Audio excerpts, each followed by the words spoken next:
नमस्कार। आर्थिक गतिविधि समेटेको कार्यक्रम आर्थिक दर्पणमा तपाईलाई स्वागत छ। अनुषा स्वारको आर्थिक दर्पण युगवाणी मिडिया नेटवर्क मार्फत देशभरका विभिन्न रेडियो स्टेशन, काठमाडौँमा रेडियो उपत्यका 87.6 मेगाहर्ज र रेडियो उपत्यका.com.np बाट सुनिरहनु भएको छ।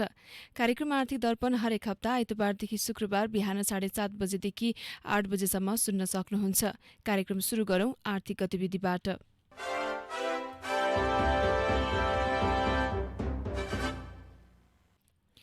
शेयर बजारले अहिलेसम्मकै उच्च बिन्दु अर्थात् 3160 को बिन्दुमाथि लागेको छ। सरकारले सार्वजनिक गरेको श्वेतपत्रमा पुँजी बजारमा पनि केही कुरा समेटेपछि पुँजी बजार 51 अङ्कले सुधारिएको हो। नेप्से परिसूचक 51.86 अङ्कले उकालो लागेर 3161.44 को बिन्दुमा पुगेर अड्किएको छ। सेन्सिटिभ इन्डेक्स पनि 12 अङ्कले उकालो लागेर 587.95 को बिन्दुमा पुगेर रोकिएको छ। समग्रमा मंगलबारको शेयर बजार 1.67% र सेन्सिटिभ इन्डेक्स पनि 2.08% ले उकालो लागेको छ। मंगलबार बजार खुल्दा कम पुँजी भएका फाइनान्स र विकास बैंकको शेयर मूल्य उच्च बढेकोमा उत्तरार्धमा बैंकिङ क्षेत्रमा लगानीकर्ता मोडिएका थिए। जलविद्युतबाट नाफा सुरक्षित गरेका लगानीकर्ताको लगानी बैंकमा बढेको हो। नेप्से परिसूचकलाई साथ दिँदै मंगलबार कारोबार रकम समेत 18 अर्बको हाराहारीमा पुगेको छ। तेस्रो दिन 225 कम्पनीहरूको 3,35,35,213 किता शेयर 1,63,969 पटक खरिद बिक्री हुँदा 17 अर्ब 84,61,47,278 रुपियाँ बराबरको शेयर कारोबार भएको छ। 89 करोड 58 लाख रुपियाँ बराबरको शेयर कारोबार भएर अप्पर तामाकोशी हाइड्रो पावर सबैभन्दा धेरै शेयर कारोबार गर्ने मध्ये अग्रपन्थीमा परेको छ।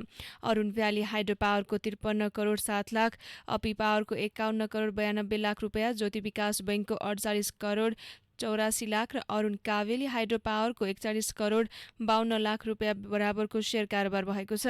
तेस्रो दिन कारोबारमा आएका 13 वटा उपसमूहको सूचक मध्ये 10 उपसमूहको सूचक सकारात्मक देखिएको छ भने बाँकी 3 उपसमूहको सूचक नकारात्मक देखिएको छ। तेस्रो दिन विकास बैंक र फाइनान्स कम्पनीमा लगानीकर्ताको आकर्षण बढ्दा नेप्से सूचकमा समेत आकर्षक वृद्धि देखिएको छ। हाइड्रो पावर क्षेत्रमा केही करेक्सन देखिएको मंगलबार विकास बैंक उपसमूहको सूचक सबैभन्दा धेरै 8.07% ले बढेको छ भने फाइनान्स उपसमूहको सूचक पनि 6.78% ले बढेको छ। हाइड्रो पावर उपसमूहको सूचक भने 0.07% ले घटेको छ। शेयर मूल्य घट्ने कम्पनीमा अधिकांश हाइड्रो पावर कम्पनी रहेका छन्। तेस्रो दिन सान्जेन जलविद्युतको शेयर मूल्य सबैभन्दा धेरै 5.16% ले घटेको छ भने सिनर्जी पावरको 4.71%, खानीखोला हाइड्रो पावरको 4.25%, पञ्चकन्या माई हाइड्रो पावरको 4.11% र घलेम्दी हाइड्रो पावरको 4.02% ले घटेको छ।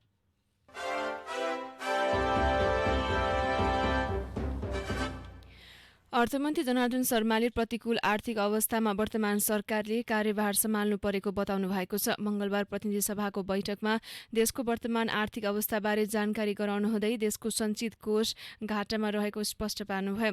उहाँले आर्थिक वर्ष 2077-78 को अन्त्यमा बचत हुन जान सक्ने देखिएको 73 अर्ब रुपियाँ मध्ये सम्पूर्ण रकम सञ्चित घाटा घटाउनमा उपयोग गर्ने हो भने पनि कोष 1 खर्ब 43 अर्बले घाटामा रहने उल्लेख गर्दै त्यसबाट बजेट योजना, वित्तीय उत्तरदायित्व र स्रोतको परिचालनमा विचलन आएको जनाउनुभयो। आर्थिक वर्ष 2077-78 मा कुल राजस्व 9 खर्ब 38 अर्ब रुपियाँ संकलन भएकोमा संघीय राजस्व 8 खर्ब 29 अर्ब रहेको र त्यो चालु खर्च पनि धान्न पर्याप्त नभएको तथ्य स्पष्ट गर्नुभयो। केही वर्षदेखि समग्रमा आर्थिक वृद्धिको अवस्था पनि सकारात्मक नभएको भन्दै अर्थमन्त्रीले आर्थिक वर्ष 2076-77 मा 8.5% को आर्थिक वृद्धिको लक्ष्य राखिएकोमा यथार्थमा 2.1% ले ऋणात्मक हुन पुगेको जनाउनु भएको छ। आर्थिक वर्ष 2077-78 मा पनि अर्थतन्त्रमा उल्लेख्य सुधार हुन नसकेको जनाउनु हुँदै बजेट मार्फत आर्थिक वृद्धि दर 7.0% रहने अनुमान गरिएकोमा उक्त वृद्धि दर हासिल नहुने देखिएको सदनलाई जानकारी गराउनुभयो। आयात बढेको, निर्यात कम रहँदा व्यापार घाटा बढ्न गई, शोधान्तर स्थिति तथा विदेशी मुद्रा सञ्चित पनि गत आर्थिक वर्षको 11 महिनामा 15 अर्ब 15 करोड रुपियाँले घाटामा रहेको तथ्याङ्क प्रस्तुत गर्नुभयो।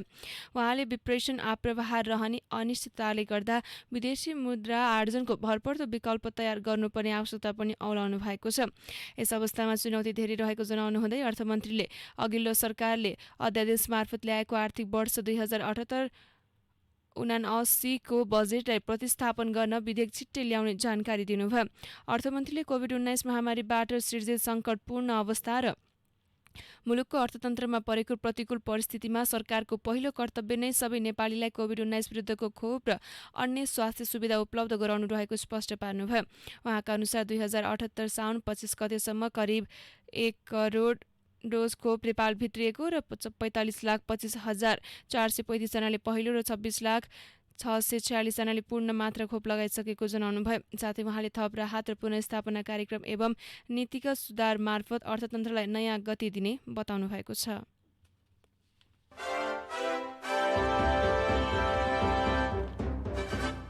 पर्यटनसँग सम्बन्धित 12वटा सङ्घ-संस्थाहरूले कोभिड-19 का कारण शिथिल बनेको पर्यटन क्षेत्र बचाउन पुनरुत्थानका लागि आवश्यक कदम तत्काल चाल्न आग्रह गरेका छन्। ती सङ्घ-संस्थाले पर्यटन क्षेत्रको पुनरुत्थानका लागि 9 बुँदे माग प्रस्तुत गरेका छन्। त्यसरी माग गर्ने सङ्घ-संस्थाहरूमा Nepal association of tour and travels agents, नाइटा होटल सङ्घ Nepal, trekking agency of Nepal, Nepal पर्वतारोहण सङ्घ, Nepal association of rafting agencies, Nepal association of tour operators, tourist bus association of Nepali society of travel and tour operators Nepal, Himalaya उद्धार सङ्घ, नेपाल पर्यटक यातायात व्यवसायी सङ्घ, एक्सपिडिसन अपरेटर्स एसोसिएसन नेपाल र पाटा नेपाल च्याप्टर रहेका छन्। माग अनुसार आर्थिक वर्ष 2078-79 का बजेटमा घोषणा गरिएका पर्यटनसँग सम्बन्धित नीति तथा कार्यक्रमहरू यथाशीघ्र लागू गर्ने, पर्यटन सेवा प्रदायक व्यवसाय तथा कामदार कर्मचारीहरूलाई एवं सरकारवालालाई कोभिड-19 विरुद्धको खोप लगाउने व्यवस्थालाई 30 दिनभित्र हुनुपर्ने, सम्पूर्ण नेपालीलाई कोभिड विरुद्धको खोप उपलब्ध गराए विश्व पर्यटन क्षेत्रमा विश्वसनीय वातावरणका लागि पहल गरी सम्पूर्ण पर्यटकीय क्षेत्र खुला गर्नुपर्ने रहेका छन्। त्यस्तै खोपको मात्रा पूरा गरी नेपाल आउने पर्यटकलाई क्वारेन्टिन बस्न नपर्ने तथा त्रिभुवन अन्तर्राष्ट्रिय विमानस्थल र अन्य प्रवेश बिन्दुहरूमा PCR जाँचको व्यवस्था गरी पोजिटिभले मात्र क्वारेन्टिन बस्नुपर्ने व्यवस्था गर्न पनि माग गरिएको छ। नेपालमा पर्यटक आउने सबै देश शहरमा भिजा जारी गर्ने निकाय नरहेकाले पर्यटकको यात्रा सहजीकरण र नेपाल घुम्न प्रेरित गर्नका लागि अनलाइन भिसा, ई भिसा सेवा प्रणाली मार्फत सहज रूपमा भिसा अन अराइभल व्यवस्था लागू गर्नुका साथै फ्री भिसाको कार्यान्वयन अविलम्ब सुरु गरी पर्यटकीय सेवा प्रदायक होटल एजेन्ट मार्फत मात्रै भ्रमण गर्न पाउनुपर्ने व्यवस्था लागू गर्न पनि माग गरिएको छ। स्वास्थ्य तथा सुरक्षा प्रोटोकल कार्यान्वयन प्रभावकारी बनाउन देशव्यापी तालिम तथा अनुगमन संयन्त्रको व्यवस्था गर्न CCMCमा पर्यटन सम्बन्ध मुख्य छाता संगठनका अध्यक्षहरूमध्येबाट प्रतिनिधित्व गराउन पर्यटक सवारी साधनमा तुरुन्तै जारी हुन लागेको इम्बोस्ड नम्बर प्लेट, पर्यटक सवारी साधनमा हाल भइरहेको हरियो प्लेट जस्तै छुट्टै किसिमको पहिचान हुने गरी व्यवस्था गर्न तथा पर्यटक सवारी सहज रूपमा मुलुकका विभिन्न प्रदेशहरूमा बिना रोकटोक थप आर्थिक भार बिना झन्झट रहित आवागमन गर्न पाउने व्यवस्था गर्न माग गरिएको छ। ट्रेकिङ टुर, राफ्टिङ लगायत अन्य साहसी कम्पनीहरूको न्यूनतम अधिकृत पुँजी 25 लाख बराबरको बिना धितो 5 वर्षका लागि 0% ब्याज दरमा ऋणको व्यवस्था गर्न, कोभिड-19 का कारण पर्यटन यातायात सञ्चालन नभएको अवस्थामा सवारी कर पूर्ण रूपले छुट गर्न र आर्थिक वर्ष 2076-77 र 77-78 को जरिवानामा पूर्ण छुट गर्न पनि माग गरिएको छ।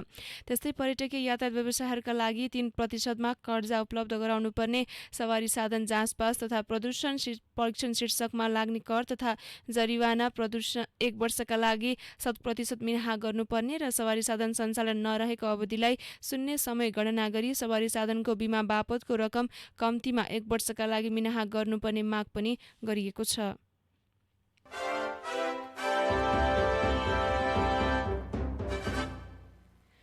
शेरबहादुर देउवाको नेतृत्व संयुक्त सरकारले ल्याएको साझा न्यूनतम कार्यक्रमले बहुचर्चित मिलेनियम च्यालेन्ज कर्पोरेसन MCC अन्तर्गतको परियोजनालाई बेवास्ता गरेको छ। अघिल्लो पटक नेकपा माओवादी केन्द्र र काङ्ग्रेसको संयुक्त सरकारले 29 भदौ 2074 मा मिलेनियम च्यालेन्ज कर्पोरेसनमा हस्ताक्षर गरेका थिए। अघिल्लो पटक सरकारमा हुँदा हस्ताक्षर गर्ने अहिलेको सत्ता पक्षले MCC परियोजनालाई अनपेक्षित रूपमा बेवास्ता गरेको छ। सत्ता गठबन्धनले ल्याएको साझा न्यूनतम कार्यक्रममा विवादास्पद MCC परियोजनाको नाम नै परेको छैन। गत आइतबार ल्याएको साझा न्यूनतम कार्यक्रममा MCC उल्लेख नगरिकनै आन्तरिक खपतभन्दा बढी बिजुली निर्यातको लागि छिमेकी मुलुकसँग द्विपक्षीय र बहुपक्षीय संवाद अघि बढाउने र उच्च क्षमताको प्रसारणलाई निर्माण गर्ने योजना घुसाइएको छ। सत्तापक्षको एक घटक नेकपा माओवादी केन्द्रले एमसीसी जस्ताको त्यस्तै पारित गर्नु हुँदैन भन्दै आएको छ। तत्कालीन सत्तापक्ष तथा अहिले विपक्षी पार्टीका अध्यक्ष केपी शर्मा ओलीले भने एमसीसी किन पारित नगरेको भन्दै संसदमा आवाज उठाउनु भएको छ। देउबा नेतृत्वको सरकारले अहिले सत्ता गठबन्धनको प्रमुख घटक नेकपा माओवादी केन्द्रको दाबीकै कारण एमसीसी परियोजनालाई प्राथमिकतामा राखेको देखिँदैन। ओली नेतृत्वको सरकारले एमसीसी सम्बन्धी विधेयक प्रतिनिधि सभाको बैठकमा पेश गरे पनि सभामुखले निर्णयार्थ प्रस्तुत भने गर्न सकेका छैनन्।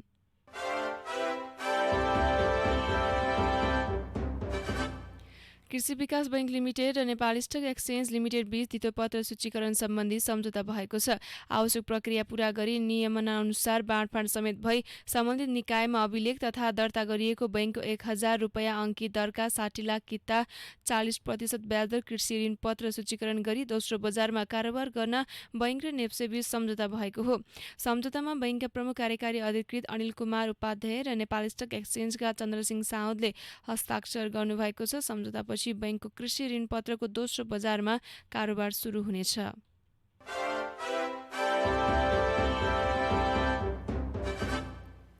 राष्ट्रिय योजना आयोगका उपाध्यक्ष विश्व पौडेलले सस्तोमा वस्तु उत्पादन गर्ने अवसर दिई नेपाली उद्योगको प्रतिस्पर्धात्मक क्षमता अभिवृद्धि गर्नुपर्ने बताउनु भएको छ। नेपाल उद्योग परिसंघले मंगलबार आयोजना गरेको स्वागत एवं सम्मान कार्यक्रममा उपाध्यक्ष पौडेलले सरकारको खर्च घटाई उद्यमीलाई सहुलियत दिने बाटोमा अघि बढ्नुपर्ने बताउनु भएको छ। सरकारले दीर्घकालीन राजस्वको स्रोतहरू खोज्ने उपाध्यक्ष पौडेलले बताउनुभयो। पौडेलले उत्पादनमूलक क्षेत्रको विकास नभई सेवा क्षेत्रले मात्रै नेपालले उच्च आर्थिक वृद्धि दर हासिल गर्न नसकेको बताउनु भएको छ। उद्यमीले बेहोर्दै आएका जोखिम न्यूनीकरण गर्न सरकारले सहजीकरण गर्ने प्रतिबद्धता जनाउनु भएको छ। उहाँले नीति तथा कानूनमा एकरूपता र नयाँ सोचलाई समावेश गर्ने बताउनु भएको छ। पौडेलले अर्थतन्त्रमा उत्पादनशील क्षेत्रको योगदान कमजोर रहेको यथार्थ विवरण सार्वजनिक गरिएको बताउनुभयो।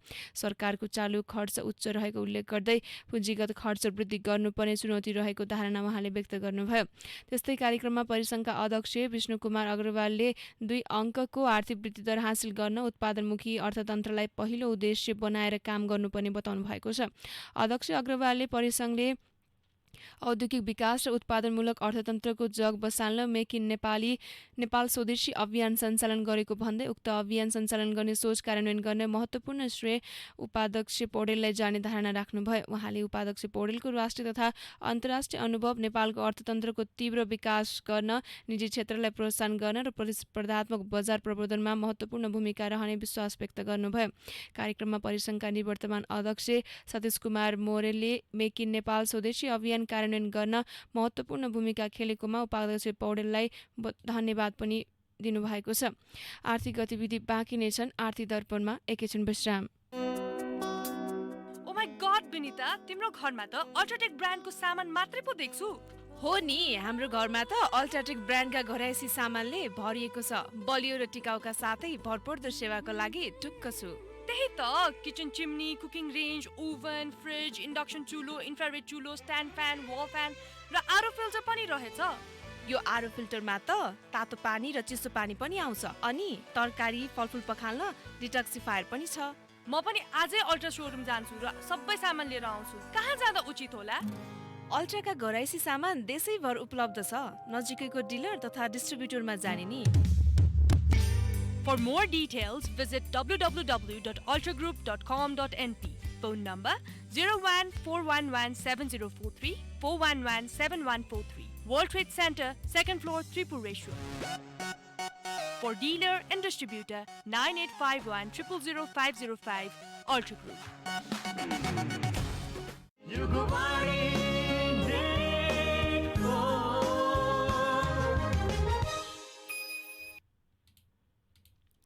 आर्थिक दर्पणमा पुनः स्वागत छ। अब बाँकी आर्थिक गतिविधि। पश्चिम नेपालको आर्थिक केन्द्र नेपालगञ्जमा 25 करोड रुपियाँको लगानीमा अत्याधुनिक सपिङ मल निर्माण गरिएको छ। कोरोना कहरकै बीच वेस्टर्न बिजनेस ग्रुपले नेपालगञ्जको सुर्खेत रोडमा अत्याधुनिक सुविधासहितको सपिङ मलको निर्माण गरेको बिजनेस ग्रुपका अध्यक्ष सञ्जय थापाले बताउनुभयो। उहाँले 25 करोडको लगानीमा तयार गरिएको मल लुम्बिनी प्रदेशकै पहिलो अत्याधुनिक मार्टका रूपमा रहेको दावी गर्नुभएको छ। 1 महिनाभित्र मल सञ्चालनमा ल्याइने उहाँले जानकारी दिनुभयो। मलमा रहेको 50,000 स्क्वायर फिट क्षेत्रफलभित्र विभिन्न ब्रान्डका सोरुम, मनोरञ्जनका साधन र विशेष गरी बच्चालाई लक्षित गरी इन्डोर गेमिङ जोन रहने कम्पनीले जनाएको छ। त्यसका साथै अन्तर्राष्ट्रिय स्तरको सैलुन, सौना तथा स्पा, फुड कोर्ट समेत रहने ग्रुपले जनाएको छ। सो मलभित्र 60 जना बढीलाई रोजगारी दिने बताइएको छ। मलको तल्लो र पहिलो तलामा मार्ट सञ्चालन गरिने थापाले बताउनुभयो। अत्याधुनिक सुविधा सम्पन्न यो मल पूर्ण रूपमा एसी जडित, क्याप्सुल लिफ्ट, यथेष्ट पार्किङको सुविधा रहने जानकारी दिएको छ। कम्पनीका बिजनेस कन्सल्टेन्ट शैलेश लोहनीले मलको बाहिरी भागमा नेपालगञ्जको स्थानीय स्वादका विभिन्न प्रकारका फुड स्टल समेत रहने जानकारी दिनुभयो। कोरोना कहरका कारण झण्डै 2 वर्ष ढिला सञ्चालनमा आउन लागेको वेस्टर्न मलले नेपालगञ्जको बजार र व्यवसायलाई नयाँ स्वरूप दिन सहयोग गर्ने विश्वास बिजनेस ग्रुपका अध्यक्ष थापाको रहेको छ।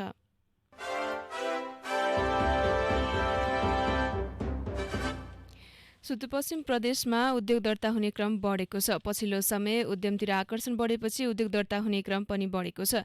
सुदूरपश्चिम प्रदेशको उद्योग, पर्यटन, वन तथा वातावरण मन्त्रालयका अनुसार हालसम्म प्रदेशभरि 36,145 उद्योग दर्ता भएका छन्। तीमध्ये सबैभन्दा बढी 11,226 वटा सेवामूलक उद्योग दर्ता भएका छन्।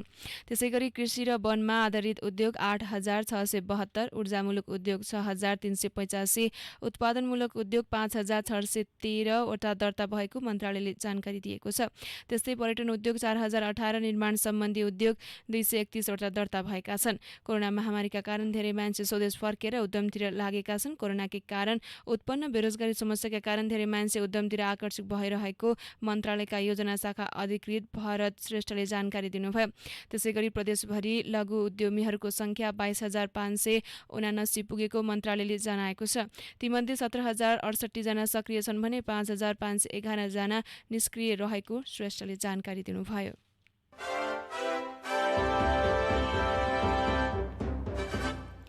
शहरी विकास मन्त्रालयको निर्माण गरिने 13वटा स्मार्ट सिटी मध्ये 3वटाको विस्तृत आयोजना प्रतिवेदन तयार भएको छ। सरकारले छनौट गरेका स्मार्ट सिटीहरूमा धनकुटा, मिर्चैया, चन्द्रपुर, निजगढ, भरतपुर, काभ्रे उपत्यका, पालुङटार, वालिङ, लुम्बिनी, तुलसीपुर, दुल्लु, टिकापुर, अमरगढी रहेका छन्। तीमध्ये पहिलो चरणमा 3वटा सहरहरूको विस्तृत आयोजना प्रतिवेदन डिपिआर तयार गरेको छ। डिपिआर तयार गरेका शहरमा निजगढ, पालुङटार र लुम्बिनी रहेको मन्त्रालयका सचिव डाक्टर रमेश प्रसाद सिंहले जानकारी दिनुभयो। त्यस्तै उच्च हिमाली क्षेत्रमा 10वटा बस्ती विकास गर्ने योजनामा पनि मध्यम प्रगति भएको छ। मन्त्रालयले 5वटा लुक्ला, स्याप्राफुसी, जोमसोम, सिमकोट, मार्तडीको अध्ययन सम्पन्न गरेको छ। त्यस्तै मन्त्रालयले अध्ययनका लागि 5वटा हिमाली बस्ती प्रस्तावित गरेको छ। प्रस्तावित गरिएका बस्तीहरूमा सङ्खुवासभा जिल्लाको किवाथाङका, मनाङ जिल्लाको चामे, ताप्लेजुङ जिल्लाको फुङलिङ, डोल्पा जिल्लाको दुनै र बाजुरा जिल्लाको कोल्टी रहेका छन्। त्यस्तै शहरी विकास मन्त्रालयले विशेष भवन निर्माण आयोजना अन्तर्गत संघीय संसद भवन निर्माणमा 50% प्रगति गर्ने लक्ष्य राखिएकोमा 33% मात्रै काम सकिएको छ। त्यस्तै प्रधानमन्त्री आवास निर्माणमा 84% प्रगति गर्ने लक्ष्य राखिएकोमा 82% उपलब्धि भएको छ भने मन्त्री आवास निर्माणमा पनि 62% प्रगति देखिएको छ। मन्त्री आवास निर्माणमा 82% प्रगति गर्ने लक्ष्य राखिएको थियो। प्रदेश प्रमुख र मुख्यमन्त्री आवास तथा सम्पर्क कार्यालय निर्माणमा पनि 58% प्रगति हासिल भएको छ। मन्त्रालयले 55% प्रगति हुने लक्ष्य राखेको थियो। त्यस्तै गोदावरीमा 3,000 व्यक्ति अट्ने क्षमताको सभा हल निर्माण सम्पन्न भएको उल्लेख गरिएको छ। त्यसैगरी शहरी विकास मन्त्रालयले आर्थिक वर्ष 2077-78 मा 24 अर्ब 62 करोड 63 लाख खर्च गरेको छ। यो विनियोजित बजेटको 75% हो। गत आर्थिक वर्षमा कुल 32 अर्ब 21 करोड रुपियाँ विनियोजन भएको बजेटमा संशोधन गरेर 30 अर्ब 85 करोडमा सीमित गरिएको थियो।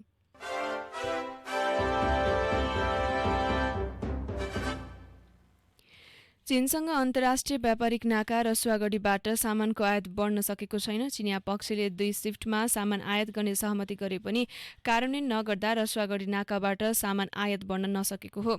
सीमा स्तरका 2 देशका अधिकारीहरू बीच सामान आयात बढाउने सहमति भए पनि सुरुदेखिको कोटा प्रणाली कायमै रहेको छ। 24 भदौ 2077 मा 2 देशका सीमा अधिकारी बीच भएको बैठकमा चिनिया पक्षले 2 शिफ्टमा 16 घण्टा काम गर्ने भनेको थियो। एक शिफ्टमा 8 वटा आफ्नो गाडीमा नेपाल नेपालतर्फ सामान ल्याइदिने र नेपालतर्फ व्यवस्थापन गर्ने सहमति भएको थियो। सोही अनुसार व्यवस्थापन नेपालले गरेको थियो, तर चीनले सहमति कार्यान्वयन नगरेको रसुवागढी नाकाबाट व्यापार गर्दै आएका व्यवसायीहरूले बताएका छन्।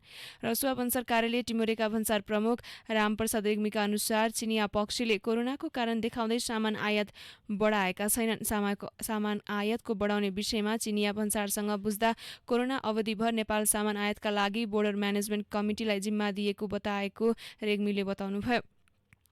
चिनिया बोर्डर म्यानेजमेन्ट कमिटीले नेपाल सामान आयातका लागि यसअघि फर्जी समिति मार्फत ग्रान्ड ट्रेकनको कार्यान्वयन गर्न खोजेको र नभएपछि सामान आयात बढाउन ढिलाइ गरिरहेको एक अधिकारीले बताएका छन्।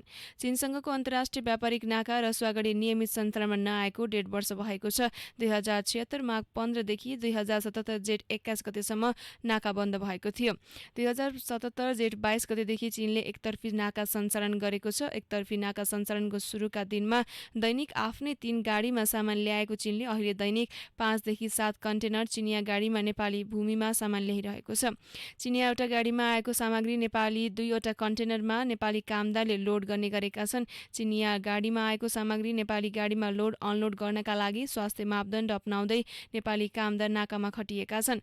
चीनले एकतर्फी सञ्चालनमा ल्याएको अन्तर्राष्ट्रिय व्यापारिक नाका रसुवागढीबाट 1.5 वर्षदेखि आयात न्यून रहेको छ भने निर्यात ठप्प रहेको छ। चीनले एकतर्फी नाका सञ्चालनमा ल्याएसँगै 1.5 वर्षको अवधिभरमा 17 अर्ब 96 करोडको सामग्री आयात भएको छ। 2076 चैत 11 देखि 2077 असार मसान्तसम्ममा 14 करोड 85 लाखको सामान आयात भएको छ भने 2077 साउनदेखि 2078 असार मसान्तसम्म 17 अर्ब 81 करोड 29 लाखको आयात भएको रसुवा भन्सारको तथ्याङ्कमा उल्लेख गरिएको छ। चीनको केरुङबाट रसुवागढी नाका हुँदै अहिले नेपालतर्फ रेडिमेड कपडा, इलेक्ट्रोनिक सामान, जलविद्युतका सामग्री भित्रिने गरेको छ भने नेपालबाट केरुङतर्फ हस्तकलाका सामग्रीहरू जाने भए पनि कोरोना संक्रमण सुरु भए यता चीनले एकतर्फी मात्र नाका खुला गरेसँगै नेपालबाट हुने निर्यात भने शून्य रहेको छ।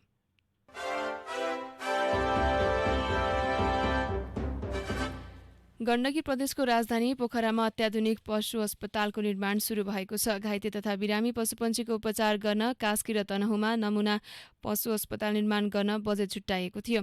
सोही बजेटबाट पोखरामा निर्माण सुरु गरिएको छ। पोखरा महानगरपालिका वडा नम्बर 12 स्थित हालको भेटेनेरी अस्पताल तथा पशु सेवा विज्ञ केन्द्र परिसरमा निर्माण हुने नमुना अस्पतालको गण्डकी प्रदेशका भूमि व्यवस्था, कृषि सहकारी तथा गरिबी निवारण मन्त्री चन्द्रबहादुर बुढाले शिलान्यास गर्नुभएको छ। 5 करोड 54 लाख लागतमा अत्याधुनिक अस्पताल निर्माण गरिने पशु सेवा केन्द्र कास्कीले जनाएको छ। केन्द्रका प्रमुख एवं वरिष्ठ पशु विकास अधिकृत डाक्टर शोभा शर्माका अनुसार अस्पताल सञ्चालनका लागि सुविधा सम्पन्न 2.5 तलाको 2वटा भवन बनाइनेछ। 2 वर्षभित्र निर्माण सक्ने गरी सिद्धबाबा फुलजोर जेबीसँग साउन 11 गते सम्झौता भएको उहाँले जानकारी दिनुभयो। केन्द्रका अनुसार अस्पताल भवनमा आकस्मिक शल्यक्रिया, एक्सरे, रेडियोलोजी, प्याथोलोजी, गाइनोलोजी, पोस्टमार्टम लगायतका सुविधा रहनेछ। कार्यालय प्रमुख शर्माले पशुपन्छी, माछा, घरपालुवा जनावरको उपचार छुट्टा कक्षमा हुने जानकारी दिनुभएको छ। अस्पतालमा पहिलो चरणमा दिवाकालीन सेवा दिइनेछ, पछि रात्रिकालीन सेवा पनि सुरु गर्ने लक्ष्य राखेको उहाँले बताउनु भएको छ।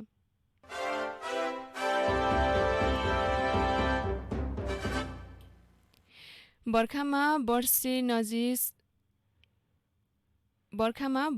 जसो सडक सञ्चालनबाट विच्छेद हुने जारेवरका बासिन्दालाई यो पटकको बर्खामा पक्की मोटर पुलबाट खोला तर्न पाउने आशा रहेको थियो। भिमाद नगरपालिका 8, थामडाँडा र शुक्ला गण्डकी नगरपालिका 11 जरवर जोडिने वर खोलामा शिलान्यास गरेको पुल गत 22 असारमा सक्नुपर्ने सम्झौता रहेको थियो। तर त्यो पुलको 4वटा पिलर ठाडिन बाहेक केही भएको छैन। मुक्तिनाथ दिपज्योति जोइन्ट भेन्चर पोखराले ठेक्का लिएको यो पुलको 4वटा पिलर ठाडिएका छन्। यति बेला खोलामा उर्लिएको भेलले काम समेत रोकेको छ। हिउँदमा कुलो जस्तै भएर बग्ने बडुवा खोला बर्खामा तर्न नसक्ने अवस्थामा हुन्छ। त्यहाँका स्थानीय घाँस दाउरा र मेलापात गर्न निर्माणाधीन मोटरबल पुलबाट जोखिम मोडेर व्यापार वरपर गर्न बाध्य भएका छन्। वर्षौंदेखि मोटरेबल पुल चाहिएको भन्दै आएका स्थानीयको माग अनुसार गण्डकी प्रदेश सरकारको लगानीमा गत पुसमा बडुवा खोलामा पुल शिलान्यास त गरिएको थियो, तर निर्माणको गति भने लिन सकिएको छैन। गणेशकुण्ड आइएस निर्माण सेवा नुवाकोटले ठेक्का लिएको पुलको सम्पन्न गर्ने म्याद गत 27 असारमा सकिएको छ। पुलको काम सक्न 15% भन्दा बढी काम बाँकी रहेको निर्माण उपभोक्ता समितिका अध्यक्ष पदमराज सेन ठाकुरले जानकारी दिनुभएको छ। रेसिङ गाउँपालिका 4, मधुवन र 5 पटार जोडिने गरी ज्वाला खोलामा निर्माण थालिएको मोटरेबल पुलको पनि सम्पन्न गर्नुपर्ने मिति टरिसकेको छ। ठेक्का सम्झौता अनुसार गत 25 असारमा यो पुल ठडिएर मोटर गुड्न थाल्नुपर्ने हो, तर पुल तत्कालै सम्पन्न हुन सकेको छैन। ज्वाला खोला सहित शालिग्राम करिडोरमा मात्र 4वटा पुल शिलान्यास गरिएको थियो, एउटा पनि सम्पन्न भएको छैन। रिस्ती खोलामा 2 पुल शिलान्यास भए, दुवै निर्माणाधीन अवस्थामा रहेको छ। यी लगायत तनहुँमा गत आर्थिक वर्ष 2077-78 मा गण्डकी प्रदेश सरकारको लगानीमा मोटरेबल पुल शिलान्यासको लहर चलेको थियो। जिल्लाका 12वटा नदी खोलामा मोटरेबल पुल बनाउन थालिएको हो, तर तोकिएको तिथिभित्र एउटा पनि सम्पन्न नभएको पूर्वाधार विकास कार्यालय तनहुँले जनाएको छ। तीमध्ये 6वटा पुल गत असारमा सकिनुपर्ने थियो, 3वटा अबको असोजसम्म सम्पन्न गर्ने म्याद रहेको छ। बाँकी पुलको म्याद आगामी आर्थिक वर्षसम्म रहेको छ। असोजमा सकिनुपर्ने पुलको पनि गति उति साह्रो अघि बढेको छैन। कोरोना भाइरस संक्रमणका कारण पुल निर्माणमा ढिलाइ भएको पूर्वाधार विकास कार्यालय तनहुँका प्रमुख ओमराज ढुङ्गानाले बताउनु भएको छ।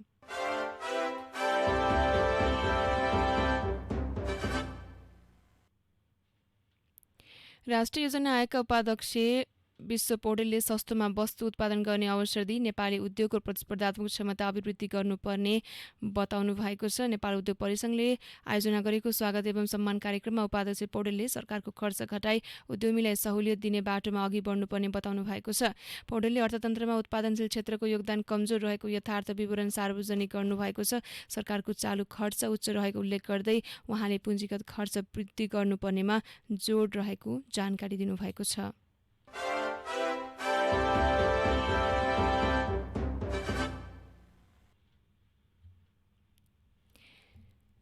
नेपालको लागि टिभीएस 3 व्हिलरको एकमात्र आधिकारिक वितरक जगदम्बा मोटर्स प्रणालीले टिभीएस ड्युरम्याक्स प्लस सार्वजनिक गरेको छ। सवारी साधनको रूपमा सञ्चालन गर्न योग्य यो 3 व्हिलर नेपालको लागि अत्यन्तै उपयुक्त रहेको कम्पनीले जनाएको छ।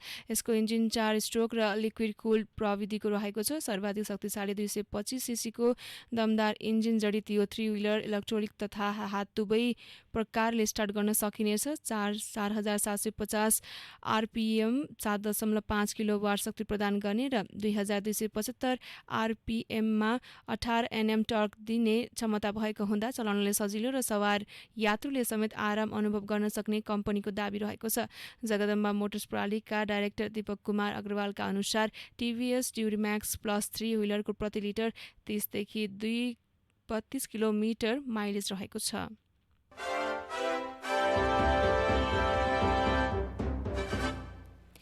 पिडिलाइट इन्डस्ट्रिज लिमिटेडले नेपाली बजारमा एयरडाइल्टको इपोक्सी एडहेसिभ बिक्री सुरु गरेको छ। पिडिलाइटले हालसम्मै युएस हन्ट्सम्यान ग्रुपबाट भारतीय उपक्षेत्र नेपाल समेतमा एयरडाइल्टको उपभोक्ता र बजार व्यापार अधिग्रहण गरेको छ। एयरडाइल्टमा इपोक्सी एडहेसिभको रेन्ज विभिन्न औद्योगिक तथा अन्य प्रयोगका लागि अधिक रुचि कम्पनीले जनाएको छ। यो मार्बल, ढुङ्गा, क्लङ्किङ, अटोमोबिल मर्म तथा यो आफै प्रयोग गर्नको लागि रुचाएको ब्रान्ड रहेको कम्पनीले जनाएको छ। एयरडाइल्टले प्रयोगको व्यापक दायरा समेट्ने र यसले उपभोक्ता, निर्माण क्षेत्र र औद्योगिक प्रयोगमा उत्पादन र प्रदर्शनको लाभ अफर गर्ने कम्पनीले दावी गरेको छ।